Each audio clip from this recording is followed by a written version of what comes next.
Hey, rockers and metalheads, welcome back. I'm going to do another quick discography, a little bit longer one this time. Good number of albums by LA Guns, one of my favorite bands of the late 80s. I mean, everybody knows their story. They formed in the mid to late 80s. Tracy Guns used to be a founding member of Guns N' Roses. Then he let Slash take over. He founded his own band. Phil Lewis on vocals from the band Girl. Also had Phil Collen on guitars from later that joined Def Leppard later on, and then they had Kelly Nichols on bass, Mick Cripps on rhythm guitar, and Phil Riley from Wasp on drums. You know the story. They released like 4 albums together. They broke up. Phil left. They released 2 albums, subpar albums to boot. And then they got back together with Tracy. Then he left and formed his own version of LA Guns. Now he's back, and now Phil Riley and Kelly Nichols are forming another version of LA Guns. So that's 3 freaking versions of the band in its timeline or its lifespan. So yeah, that's fucking stupid. I guess these guys can't think of a better name and want to live off the royalties. Apparently, Steve Riley has 50% of the name. That's why he's using it. So we'll see. I don't know. I heard one of their songs. It's not bad, but it's really not LA Guns. I don't know who Kurt Froelich is. He's their singer. I think he was with another band at one time, but we'll see. I might check it out because I'm a big LA Guns fan. So we'll see. So they made 2 covers albums. I got one. It's not really considered in their discography, but I'm going to throw the one in that I have. I hate covers albums, so spoiler, it's going to be at near the bottom. I mean, even if it's a good covers album, it's just, I don't know, it's just really not. I'd rather have a studio album, even if it's bad, than a covers album. But I mean, if it's a good covers album, I guess it counts.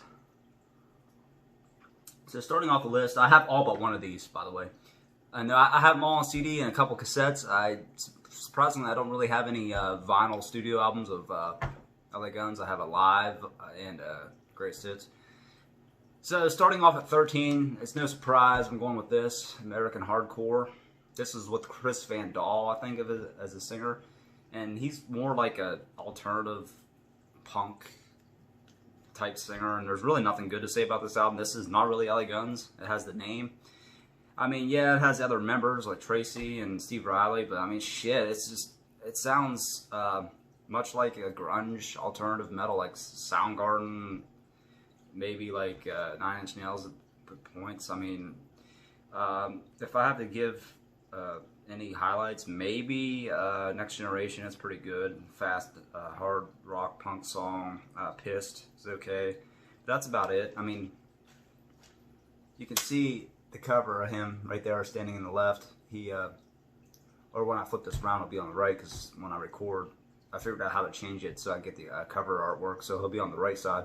You can see he's more like a punk rocker metalhead than just a standard sleaze hard rock guy.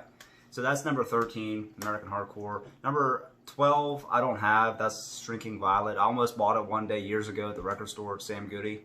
That's the one with Jizzy Pearl on vocals. It's better, but still not really LA Guns. I was never a big Jizzy Pearl fan. Love Hate had a couple decent songs, I guess. Blackout in the Red Room, Wasted in America. I never really liked his work with the Quiet Riot either. But apparently they're still going on now without Frankie and Kevin. Just fucking quit. Anyway, I did pick up his new solo album. It's actually pretty good. It might be my favorite Jizzy Pearl album that he's ever done. It's not bad. So coming in at 11 is, like I said, the covers album. This is the first one with Stacey Blades after Tracy left. They made 3.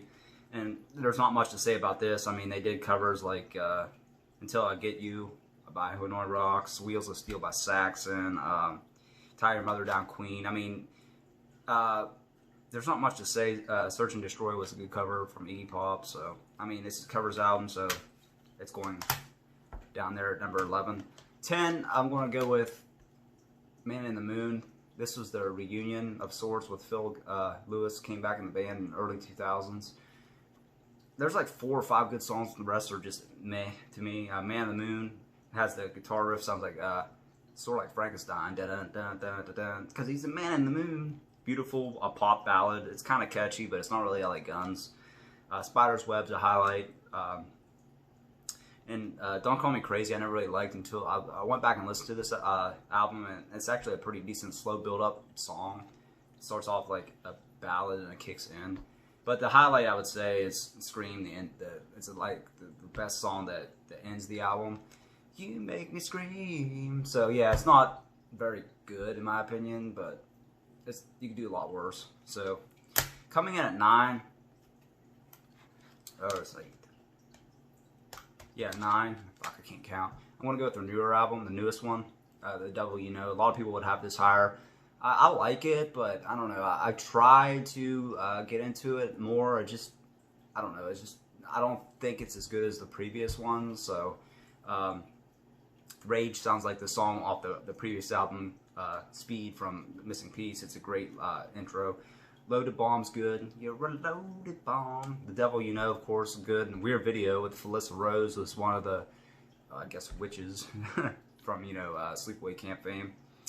But my favorite is Gone Honey. It sounds like something from the early discography days.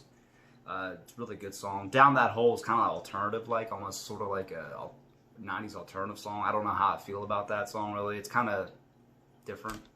And then Another Season in Hell, the end album, really good song. Something that would remind me off of maybe like Hollywood Vampires or Vicious Circle. But overall, it's a pretty good album. It's just I couldn't get into it as much as a lot of other people did, so that's why it's so low on this list. So yeah. Coming in at 8, the second or the third technically and final one with Stacey Blades on guitar, and that's Hollywood Forever. This is what this shirt is. It's the same logo as the original album, but it says Hollywood Forever on the back. And yeah, You Better Not Love Me is a decent single. It's okay, but where it shines is really the middle of the album. Burn, Vine Street's Shimmy, almost like a fast-paced, straight drumming and guitar, and it's over with, sort of like No Mercy. Not quite as heavy from the first album. Underneath the Sun's a great ballad. Dirty Black Night, Queenie, all in a row. That's where the strength of this album is. And I Won't Play was actually in a car commercial I heard a few years ago, and it was at the LA Guns. I won't play so long, bye-bye. Of course, I picked up on it. I'm like, oh, fuck, that's LA Guns. So that kind of threw me off guard. So yeah, it's a pretty strong album. Not their best, not their worst. Could do a lot better, could do a lot worse. So that's Hollywood Forever. Coming in at 6 or 7 is their first, technically, studio album with Stacey Blades, and that's Tales from the Strip. And that's probably my favorite one from the era because it's really good. It Don't Mean Nothing is a good opener. Electric Neon Sunset is another great song. Gypsy Soul, which I have as one of my ringtones because I'm such a traveler, it really fits. And I can't control my gypsy soul. And then Vampire, been a vampire for 14 years. Great song. Would also fit on Hollywood Vampires. Rock's Baby Girl's a great song. Shame and Resurrection. So yeah, it's probably one of their strongest ones later in their career. So yeah, I would definitely check that out. Tales from the Strip. Number 6 is their grunge album that came out in the 1995, Vicious Circle. I've always enjoyed this album. It's not their best, but it just grows on me. Face Down, it's a great song. Killing Machine, Crystal Eyes, I don't know why it's on here twice, because it was originally on Hollywood Vampires. It's one of my favorite LA Gun songs, but it's the same damn song. There's no difference. Who's in Control, Let 'Em Roll is a great song. Why ain't I bleeding? Cause I feel so much pain. As a person that has a lot of mental problems sometimes, I think a lot, over analyze everything, worry. That's the song for me. So, and it's a really good song. And Kiss of Death is like a moody ballad that ends the album. And I wouldn't call it grunge. I call it more modern sound, like 90s style, but it's really a strong album. A lot of people don't like it or even forgotten about it. So that's Vicious Circle, number 6. Number 5 is their second to newest album. That's The Missing Piece. I thought this was a hell of a return. And after this, I think they fired Michael Grant, and now he has his own band. But it's all the same to me. great opener. Speed, as I mentioned, reminds me of Rage from the next album. Sticky Fingers. Christine is a great ballad. Christine, I still love you. Baby's got a fever, got a fever, got a fever. That's definitely a classic LA Guns type of song. The Floods, The Fall of the Rain is a really strange but beautiful ballad. It's really good. Missing Piece, the title track, is kind of like another moody song, like Kiss of Death, and it's very slow building, but it's really a highlight, I think, of the album. Overall, there's not really any bad tracks on it. That's why it's so high on the list. I would say maybe A Drop of Bleach is a kind of a throwaway, but it's still not a bad song. So that's number 5, Missing Piece. And the strangest one that nobody will have this high, number 4, Waking the Dead. Now, I hate it. Well, I didn't really hate this album when it first came out, but I didn't really get into it as much. But then as I got older and started listening to it, it's so chock full of great, hidden gems. I mean, you got "Don't Look at Me That Way," that opening song. "Okay, Let's Roll," based on what that guy said. I think it was on 9/11, but I think it was I forget his name, but I think he was on a flight that was downed in Pennsylvania that was headed for the Pentagon. "Waking the Dead" is a great rock metal song. Revolution, let's start a revolution, yeah, roll away the stone. The Ballad, another great song. We lay you gently down. Frequency is a weak track. That's the only one I don't like. Psychopathic Eyes, good song. Hellraiser's Ball, counting down the seconds to the Hellraiser's Ball. City of Angels, that's a great riff. And it ends with "Don't You Cry." Come on now, baby, don't you cry. So at first I was like, it was alright, but this album really grew on me, and it's definitely their hidden gem that nobody ever talks about. So that's 4, Waking the Dead. 3, I'm going to go with the self-titled debut album. A lot of people have put 1 or 2, but I love this album, but I still like the other 2 better. As I mentioned, No Mercy and Sex Action.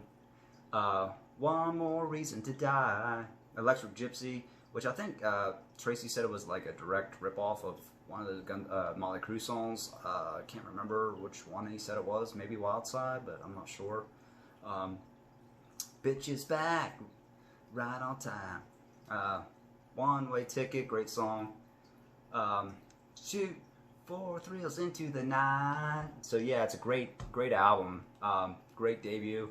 One of the better ones in my opinion. So that's number 3, the debut album, and you can see the artwork's the same. And now the top 2, I go back and forth. I don't really know which one I like better, but I'll just put Hollywood Vampires as, actually it's that way I think. No, I was right the first time. It's hard to fucking see with the glare. As the second best album. Now I have a bootleg CD of this, but so this is the only real copy I have. This might be easier to read it that way. Overall, this is just a solid album. Over the Edge was on, I think it was Point Break, Some Life for Love, Kiss My Love Goodbye, which is also on Ladybugs.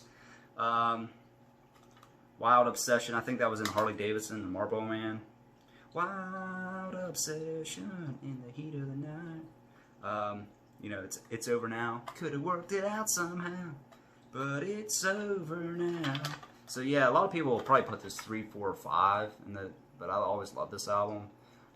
91 was a great year for metal right before the grunge movement. So I would put that as 2. And of course 1, gotta go with Cocked and Loaded. Got that. I got the cassette here. Yeah, I know it's another popular pick because it was the height of their popularity. But I mean, if you look at the damn track listing, it's like the strongest album. That and Hollywood Vampires, like a slap in the face. Rip and Tear, Sleazy Come, Easy Go, and then Never Enough, of course.